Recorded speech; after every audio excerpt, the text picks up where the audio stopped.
It is another great day in Portland today. It is a good day indeed.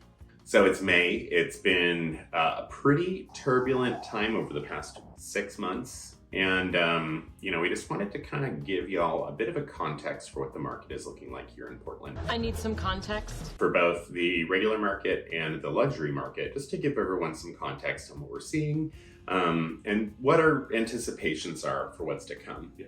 But before we dive into that, as always, if you love real estate, I do. you live in the Pacific Northwest, I do. and maybe you just want to know what's going on with the market today. I do. Well, be sure to click that subscribe button down below for more great content just like this. We had a really busy spring market into July, and then out of nowhere, rates skyrocketed. Numbers are skyrocketing. They climbed all the way up to about 7%. Market speculations really shifted quite a bit to the point that people were thinking, sky is falling. Shut up, the sky is falling, the sky is falling! Whole market is going to collapse on itself. Buyers were taking a step back. Sellers were having a hard time coming to terms with the fact that, what they were getting before, they're not going to be able to get now. Makes a big difference for buyers. Different. Yes, it's different. We've more or less leveled out now, but the same buyers who could have purchased a $600,000 home with their budget, with like a $3,000 a month payment, earlier on, can only afford up to about $450 now. So they've taken a pretty significant haircut on affordability. And what this has meant is, or what this did mean for folks, between both a perception in the market that everything was going to fall to pieces, as well as, with interest rates being up and not wanting to jump into things, was that the market just stopped for about 5 months, 4 or 5 months, really between July and up until like late February. Yeah. A lot of people got very nervous. Really the only people who were selling at that point, and I would say arguably still are selling at this point, are folks that need to, trying to get more space for their family, this, that, or the other. There's a greater necessity for them to find that next place. Low inventory, that's what we're seeing. So low inventory before wasn't as much of a big deal. People who were looking to buy were finding homes. There was some competition, but it wasn't tremendous. Suddenly everything changed. Interest rates came down. They're at about 6-ish% right now, but compared to 7%, which was the crest, they were substantial. Yeah, I think as we're filming this, we've seen 7 weeks in a row of rate drops. So, for context, I believe it was the Wall Street Journal had an initial perception that interest rates were going to cause home values to drop about 6%. This was back last year. And then in February, their whole perception shifted pretty radically, where they said, oh, it's not going to be 6%, it's going to be 3%. And at this point, I haven't checked the updates, but I'm fairly certain that they would be eating their words at this point. You know what? You're going to eat your words. Because we've seen bidding wars, up in the ballpark of 25 offers on properties. This has happened for, a variety of reasons. We're seeing, 3 major factors, I think, are impacting our spring market. First most obvious one is seasonalities. So spring market, why are people wanting to move in spring? What's kind of driving that for folks? They see the horizon for the end of the school year. So they're thinking about, okay, we made it through the holidays, realized that the house is a little snug. So we're going to upsize, or alternatively, we've got kids that are leaving the home and we're ready to downsize, job shift, things like that. Yeah. And, I just think there's something about warm weather that really motivates people to want to get out of the house or be more proactive about their home journey. In the winter, everyone's very much in their hibernative state, so they don't want to go anywhere. They're comfortable. So that's definitely one big factor. Spring market is historically our busiest time of year. Secondary item is market perception. So we mentioned it earlier. Wall Street Journal's perception shifted month over month over month. I changed my mind! With rates more or less being assured of coming down and having hit their peak at that 7%, it's becoming more and more apparent that the market isn't going anywhere. I'm not moving. You're not moving. I think that generally for folks, there's just a greater sense of confidence that the market is not going to be tanking. And then third, and probably most importantly for what's driving these bidding wars, we're seeing very low desirable inventory.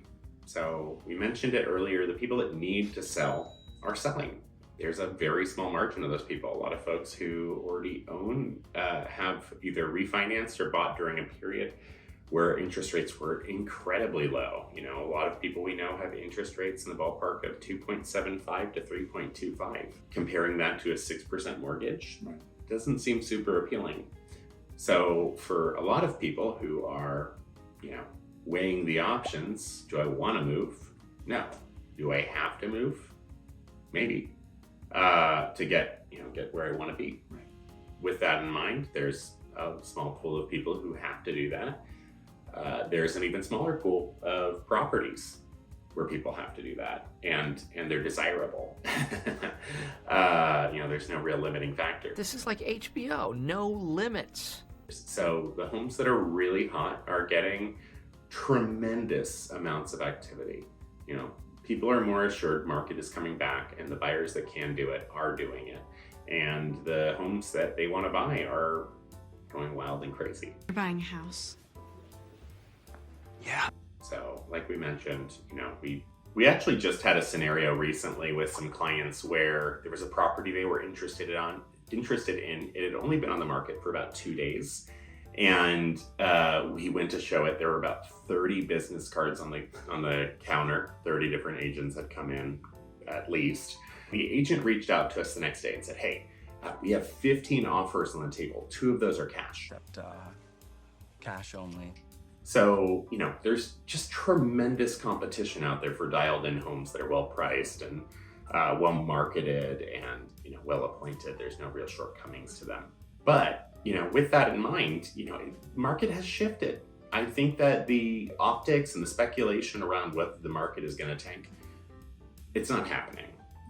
I think that said, there's great ways for buyers to still be effective in this market. Patrick, what are some of those options? What are those ways that people can still be homeowners without having to be cash buyers? Well, I mean, we can look at, obviously the offer price is the thing that gets the most focus, but there are other ways that we can craft an offer in partnership with your lender to really hit the things that the seller is looking for, to make them desirable, that stand out, that don't necessarily have to break the bank. So we can look at timeframes that we can compress, things around inspection timeframes, working with your lender around the appraisal. There are a ton of other terms that generally speaking we can take advantage of. So you have, are you going to be contributing towards low appraisal? Are you going to be asking for a minimum number of repairs? So much to think about. Some of our buyers who are having some challenges finding a home, they know the area that they want to be in, and we've seen everything that's out there and nothing is just hitting the mark. Thomas and I have done some research in the area and have just been proactively reaching out to homeowners in that area to say, hey, Hi. have you thought about selling? And if so, we have somebody who is ready to go, and our research indicates that your home might be a good fit for them. Can we have a conversation? Please, yes. And that has bared fruit for clients, where they're not competing. Maybe they are paying, approximately the value or maybe a little bit over even, but they're getting the home that they want and they're not having to fight tooth and nail for it. Let's be honest, when people price their homes already and they're putting them on the market, they're targeting the approximate value of it already. Right. So if you have 10 other offers on the table, you are realistically going to be paying over what the perceived market value is. What do you feel like are some of the reasons why we're not going to see a market crash? We know a little bit about the low interest rates kind of keeping people secure where their payments aren't super high, but what else is there? The things that stand out for me are folks have high equity in their homes. We aren't seeing the steep increase, but it's still an increase in home values. against what some of the journalists may have said, Yeah. or the sky is falling sort of thing. What if the sky should fall? We're just not seeing that, at least here in Portland. Fly into Portland. Just even looking back at the last major market crash, people did not have significant equity in the homes they purchased, which was a massive contribution in them not being able to make their payments. If they couldn't get a home equity line of credit, they were hosed. Massive job shortages, this, that, and the other. Huge contributing factor to that. Yeah, the lenders were sort of just, it was the Wild West. Yeah. Wild West over there. Giving loans really to anybody without a lot of scrutiny into could these folks really afford this loan? Yeah. And with the regulations that are in place now, we're not seeing that sort of unregulated, crazy lending. Yeah, I mean, these were people who had, there's debt to income ratios. So how much is your monthly spend? How much money are you making? There are maxes that they don't want people to hit. And the ideal debt to income for most folks is about 33% of your income so monthly spend relative to how much you're making. Seriously, how much money you make? They were giving, there really wasn't a whole lot of a cap there, and they weren't really factoring in what your assets were, if you had any, or what your income was if you had any. I think I even heard a story about someone getting their dog pre-approved. So, massive, massive, massive loans for people who couldn't afford them. I help get loans for guys who can't get loans. Predatory interest rates cause a huge capsizing of the market. We're just not seeing that nowadays. Well, times have changed.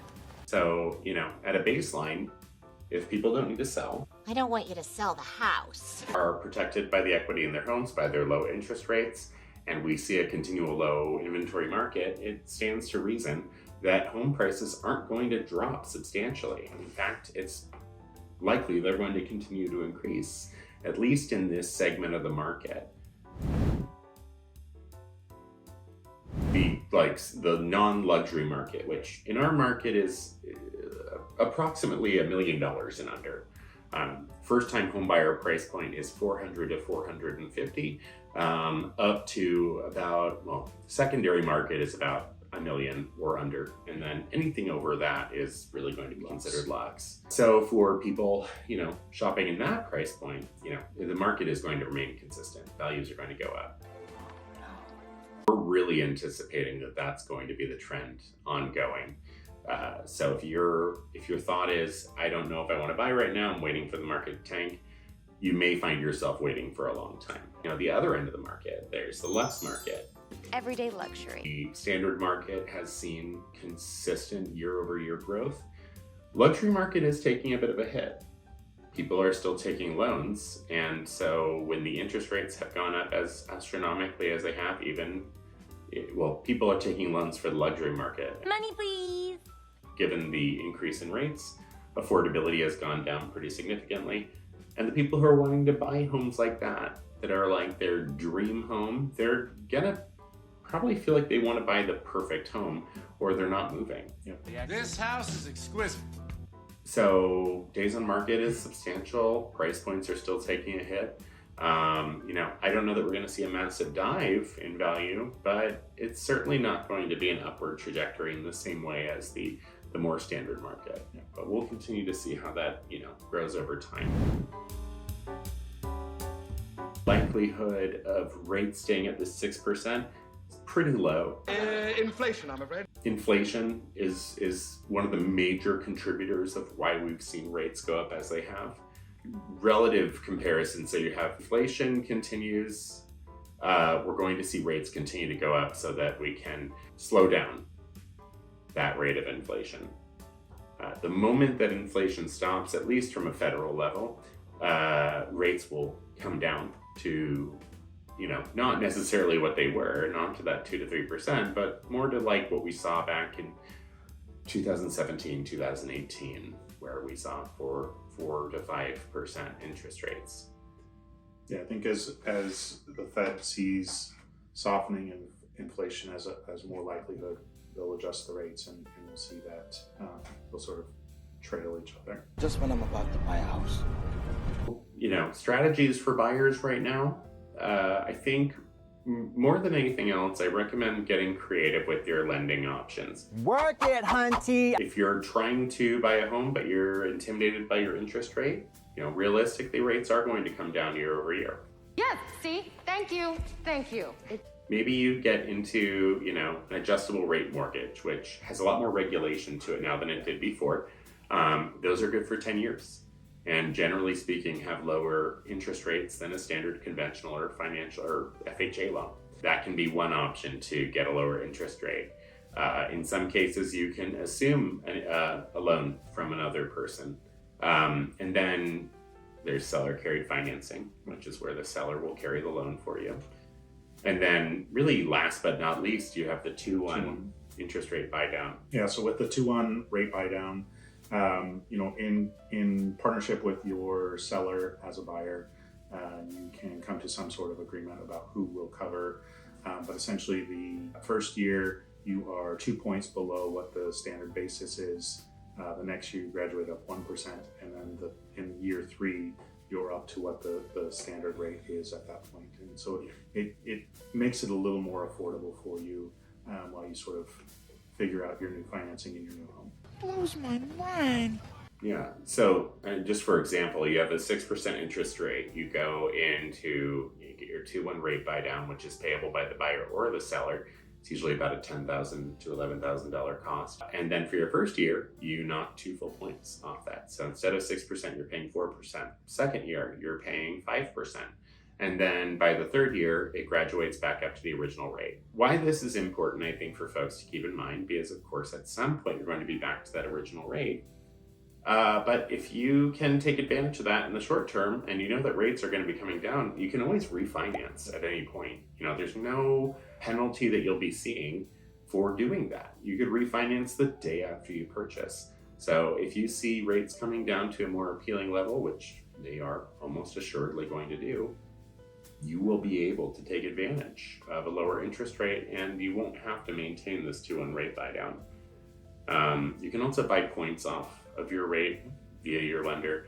I think that's a less advantageous route to go. But yeah, those are some buyer suggestions for how to sort of be effective in this market, still be able to purchase. And then of course we talked about, alternative routes to buy homes. Maybe you're going after a home that's less desirable or is poorly marketed or poorly priced, and you're taking it down from its purchase price. Or maybe you're doing like a letter writing campaign where we're finding a property for you off market, where it becomes more accessible for you and you're not competing. For sellers, I think it's just one of those scenarios. If you have to sell, you better have your ducks in a row. Now, if you want to do it, do it. That means you have your home in order, you have any visual projects taken care of, you've more or less hedged your bets on making sure that your home is as dialed in as you can make it. If you know that there's any limiting factors that you can't really control, whether that's a busy street or this, that, or the other, you're pricing with that in mind. So you're not necessarily saying, hey, this home on this quiet cul-de-sac is the same value as my home, which is on, a very busy intersection. You're taking that into account. Or maybe my house has a really bad layout, but this home has the same square footage, but a good layout. Or more character, this, that, or the other. You just want to make sure that whoever you're working with, whatever realtors that you're working with, that they have a good understanding of the market and are advising you right on where to price your home. When you price your home well, you market it well, you present it well, you're that much more likely to go pending faster. And pending faster often means you're getting closer to your sale price, and realistically, if it does well, multiple offers, so better than your sale price. Yeah, for what's to come, it's really hard to gauge. We don't have a crystal ball, much as we would like to. But the market's not going anywhere. It's going to keep going. We're going to see prices continue to go up. We anticipate, that's just going to be the trajectory. A lot of folks are waiting for that market to crash. We've been talking to clients for months saying the market is not going to crash. Buy a home while it's not competitive. It's competitive again. These are highly competitive days. This happened once several years ago. We said, buy a home now. It's going to get competitive. They didn't listen. They didn't buy a home. Then they were competing. talked about it for several years prior. Long story short, if you keep telling yourself that you are not in a competitive market, if you keep telling yourself, I'm waiting for the market to crash, you are going to get priced out of this market. Plain and simple. That's when bad decisions get made. The best way to, make sure that you can buy a home is to buy a home while it's affordable for you. Once it stops being affordable, you are stuck as a renter until your situation changes. Really just like level setting expectations and being real. You might hear from someone that they can promise you the moon, and you are stuck making offer after offer that just aren't effective. And if you've got somebody that you trust, that is knowledgeable and is giving you proper guidance, will set you up for success. Yeah. And sometimes that might mean looking a little lower than your budget to give you some runway so that you can be competitive in a multiple offer situation. Yeah. And that first home you buy, we tell first-time home buyers this all the time, that first home that you're going to purchase is not going to be your home forever. And most home buyers, most first-time home buyers especially, have a tendency to have the rose-colored glasses of this is the house I'm going to get old in and die in. Maybe not die in, but this is the house I'm getting old in at the very least. And that's just not the reality. Average homeowner period is somewhere between 5 and 8 years. Yeah, it keeps coming down. It was down and then up over 10 for a minute, and now it's back towards 7. Yeah. You will likely be purchasing another home in your future.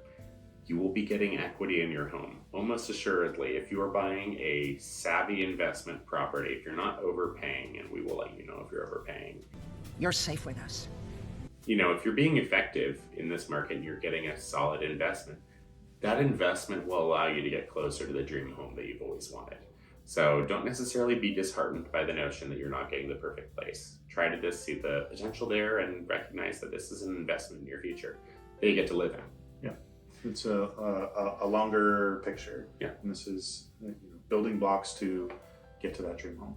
That's going to do it for us today. Yeah. We are always happy to talk shop, as you can tell. We could go on for hours and hours and hours about this unless you told us to stop. So we are telling ourselves to stop right now. So if you want to connect and hear more about the Portland market or about specific niche markets within Portland, we're always happy to talk about that. We would love to connect with you. What questions do you have about the market? What are your thoughts on the market's future? We'd love to hear those. Feel free to drop those in the comments below. As always, if you like what you saw here today, be sure to smash that like and subscribe button for more content just like this. Yeah, absolutely. All right. All right. We'll see you later. Catch you at the next video. Bye. Bye.